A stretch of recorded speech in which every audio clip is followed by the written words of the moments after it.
laging tama ang desisyon ng Ginoo. Merong isang lumang kubo sa lalawigan. Gawa sa pawid ang bubong nito at napapalibutan ng mga halaman. Dito naninirahan ang mag-asawang magsasaka. Mahirap lamang sila. Ang kabayo nila ang tanging pinagkakakitaan ng mag-asawa. Pinapahiram nila ito sa iba't ibang mga tao kapalit ng kaunting pagkain o damit. Hindi sila humihingi ng sobra. Masaya na sila sa kung ano man ang mayroon sila.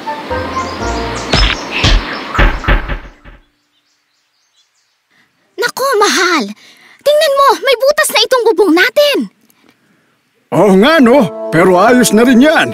Sira-sira at hindi na mabuksan ang mga bintana natin. Ngayong butas na ang bubong, makakapasok na sa wakas ang liwanag at hangin nang hindi inaayos ang bintana. Tama ka dyan. Pero, paano na lang tayo sa taglamig at tag-ulan? Mukhang kailangan nga nating gumawa ng paraan para magkapera. Alam ko na! Maraming tao sa pamilihan. Pwede mong ibenta ang mga kabayo. Mabibenta mo siya sa tamang halaga. Mga 5 piraso ng pilak o baka 7. Siguro nga. Sana maibenta ko na siya. Oo naman, mahal. Lagi namang tama ang lahat ng mga ginawa mong desisyon. Mwah! Umalis siya kasama ang kabayo. Papunta sa pamilihan, may nadaanan siyang maggagatas. Aba! Wow! Ayos ah! Ang daming gatas niyan! Oo, siguro. Bakit parang hindi ka masaya rito? Ano bang alam mo? May dala kang magandang kabayo eh. Sana meron din ako niyan. Ganun ba? Aba kung mapapasaya ka ng kabayong ito, gusto mo bang makipagpalit na lang sa akin? Ano? Seryoso ka bang ipagpapalit mo yung kabayo mo sa baka ko? Oo, bakit hindi? Baka nga rin talaga ang gusto ko. Kung ganun ba maraming salamat. Masayang nagtungo sa pamilihan ng Ginoo kasama ang baka. Habang naghihintay siya sa mahabang pila, Kumusta, Hari? Ayos lang. Bakit ang lungkot mo ngayon, kaibigan? Naalala mo ba yung baka ko? Sinabihan ako ng asawa ko na ipalit niya sa mapapakinabangan ko. Naisip kong kumuha ng tupa. Pero hindi siya natuwa pagka-uwi ko. Pinabalik niya ako para ipalit ulit itong tupa. Hindi ko na alam kung anong gagawin ko. Yun lang! Maswerte ka, kaibigan! Kakapalit ko lang kanina ng kabayo ko para sa baka. Sigurado akong magugustuhan ng asawa ko ang magkaroon ng isang tupa. Magagamit namin ang balahibo niyan sa taglamig. Gusto mo bang ipagpalit ang tupa mo rito sa baka ko? Tupa para sa baka? Sigurado ka ba talaga dyan? Oo naman! Sigurado ako! at nagpalitan nga sila. Iniisip ng Ginoo na matutuwa ng lubusan ng kanyang asawa sa daladala niya.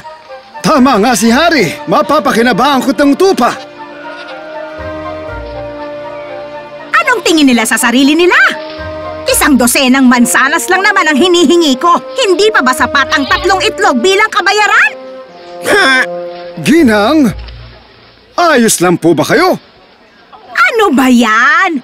Wala ba akong karapatang magpahinga? Una, walang tigil ang ingay ng mga uwak na yon. Tapos, yung mga baka naman. Tapos, nag-ingay din yung mga kabayo. At nagpupupugak yung mga gansa. Pagkatapos ikaw, sisigawan mo ko? Ano bang kailangan mo sa akin? Ha? Pagpasensyahan nyo na. Teka, nasigawan ba kita? Ibig kong sabihin mukha naman kayo mabait at kagalang-galang. Kaya bakit naman nila kayo sisigawan? Patawad kung napasigaw ako. Pero kung ayos lang, bakit ho ba kayo malungkot? Ay, nang itlog ng 3 beses ang gansa ko ngayon. Bihira lang ang gansa na ganito. 1, 2, 3. 1 dosenang mansanas lang naman sana ang gusto kong kapalit. Hindi Hindi ba sapat ang 3 itlog? Kailan pa hindi naging sapat ang 3 itlog? Wow! 3 beses nangingitlog ang gansa ngayong araw. Ayos ang gansang yan Siguradong maswerte ang sinumang magmamayari niyan. Ay, alam ko. Ay nako, nasasayang lang ang laway ko dito nakikipag-usap sa'yo. Diyan ka na nga. Ay, sorry. Sandali! Mapapasaya ka ba ng isang tupa? Pwede kong ipagpalit ang tupa ko sa gansang dala mo. Tupa? Sa gansa? Yun na yun? Aba ako ba'y niloloko mo?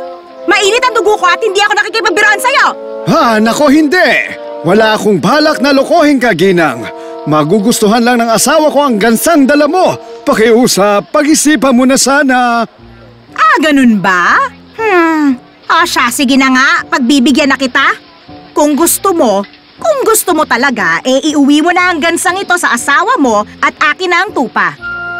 At nagpalitan nga sila. Kahit pa nawala ang tupa ng Ginoo, mukha pa rin siyang mas masaya kaysa sa nakasalubong niyang ginang.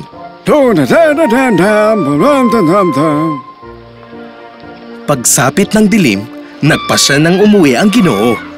Nakasalubong niya ang isang lalaki na kinakausap ang kanyang manok. Galit na galit ito. Ano bang kailangan kong gawin para mangitlog ka? Ilang taon na kitang alaga, ni isang itlog hindi mo ako mabigyan. Babak! Babak! Wow! Naintindihan ba ng manok ang mga sinasabi mo? Nakakatawa ka naman, Ginoo! Pwede ko rin bang makausap ang magandang manok na hawak mo? Ano yun? Nagagandahan ka ba talaga sa manok na to? Malaki ba ang problema mo, Ginoo? Magiging problema lang ang isang problema kung poproblemahin mo ang mga ito. Ano bang kailangan mo? Mukhang problemado ka sa manok mo. Matutuwa ka ba sa gansa? Pwede kong ipagpalit ang gansa ko sa manok mo. Ano? Isang gansa para lang sa manok na to? Sigurado ka? Aba, oo naman. Pinapunta ako ng asawa ko dito para makipagpalit ng kalakal. Sa tingin mo matutuwa ang asawa mo dito? Oo naman. Baka nga halikan pa niya ako at sabihing, laging tama ang lahat ng ginagawa mong desisyon, mahal ko. O sige ba? Sino ba naman ako para humindi? Kinuha ng Ginoo ang bago niyang manok at nagpatuloy sa paglalakad pauwi. Hoy, gansa! Magpakabait ka! Ayoko na sumigaw! Nagugutom na ako.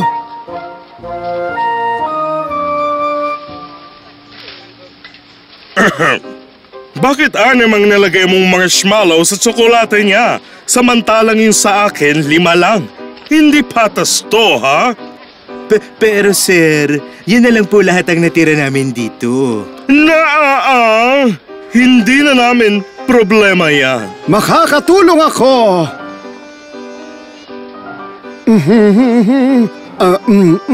Ngayon, may tig-5 na kayo. Magaling! Nalutas na niya ang problema natin. Ano bang ginagawa mo dyan, Dave? Tumayo ka at linisan mo yan, ha? Kasalanan mo to!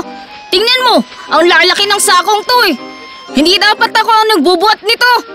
Mas mabigat pa nga ang sakong to kaysa sa akin eh! Pwede ba? Gumalaw ka naman, sige na! Wow! Ano bang meron dyan sa sakong yan? Bulok naman sanas. Kailangan kong itapon ng mga to. Wow! May naalala ko. Meron kaming malagong puno na mansanas dati. Nalanta na yon. Isang bulok na mansanas na nga lang ang natitira roon. Tinago ng asawa ko. Ano kaya magiging reaksyon niya kung bibigyan ko siya ng isang buong sako ng bulok na mansanas? Sa akin na nga lang yan. Ibibigay ko na lang sa'yo ang manok ko bilang kapalit. Teka. Ano yung narinig ko? Ipagpapalit mo yung manok mo dyan sa isang sako ng nabubulok na mga mansanas? Aba, oo naman. Ito lang ang may bibigay ko. At sa tingin mo, matutuwa ang asawa mo dyan? Sigurado yan. Baka nga halikan pa niya ako at sabihing, laging tama ang lahat ng ginagawa mong desisyon, mahal ko. Nakakatawa naman ang sinasabi mo. Makinig ka sa akin. Dapat ibenta mo na lang yung manok kapalit ng pera. Wala kang mapapala sa isang malaking sako ng nabubulok na mansanas. Pero makakasigurado ka sa pera. Oh, pero mukha naman kayong mayayaman. Pero bakit problemado na kayo kanina sa marshmallow? Wala naman akong binayad para kainin yung sobrang marshmallow, pero napasaya ko naman kayo. Hindi pera ang magbibigay at magdadala ng kasiyahan. Pero siguradong matutuwa ang asawa ko sa mga mansanas na ito. Imposible? Hindi ako naniniwala. Alam ko na. Magpustahan tayo. Pustahan? Oo, pustahan. Tataya ka sa isang bagay at tataya naman siya sa ibang bagay at matatalo siya kung mananalo ka at magbabayad ka kung hindi yung taya mo na hindi niya tinayaan ang nangyari kung yung... Paano mo ba nagagawang paguluhin ang lahat-lahat, Henry? Simple lang. Pupusta ako ng 100 piraso ng ginto.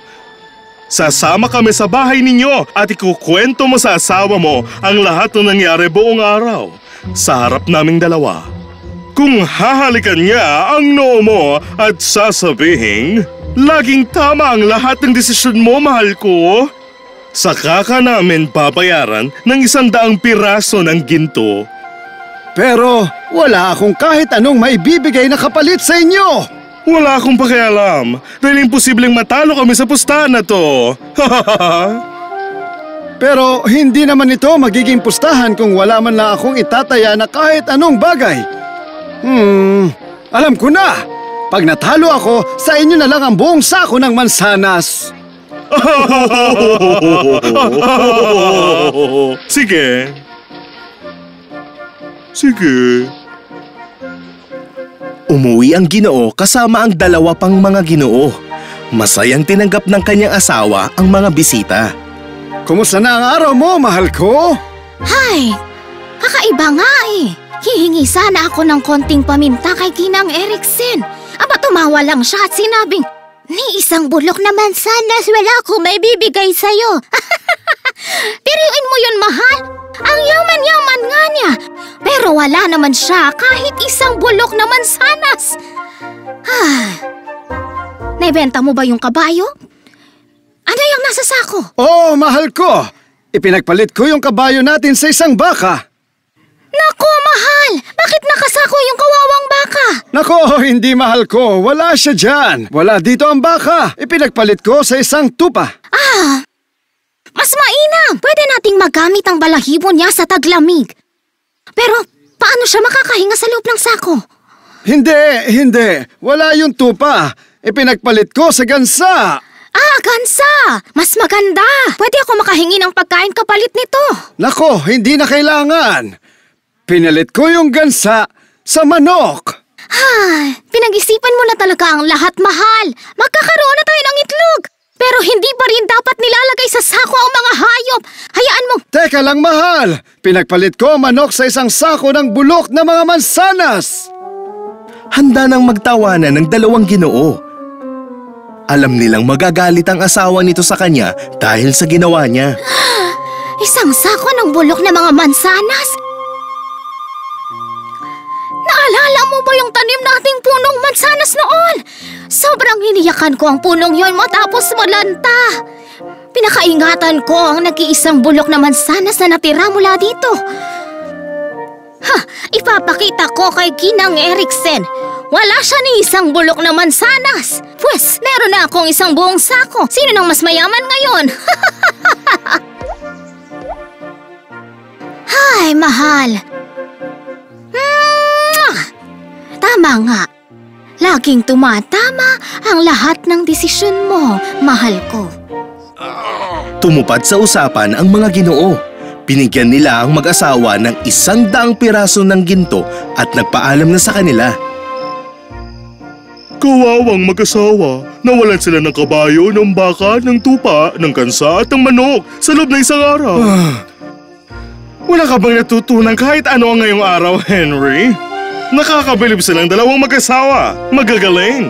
Tinuruan nila tayo ng isang importanteng leksyon ngayong araw. Nakita mo? Wala na yung kabayo nila. Pati na yung baka, yung tupa, yung gansa at yung manok. Pero, hindi nila dinadamdam ang mga bagay na ito. Tinuruan nila tayo na makontento sa kung anong meron. Iyon ang susi sa masayang buhay. Oh, madali lang yan.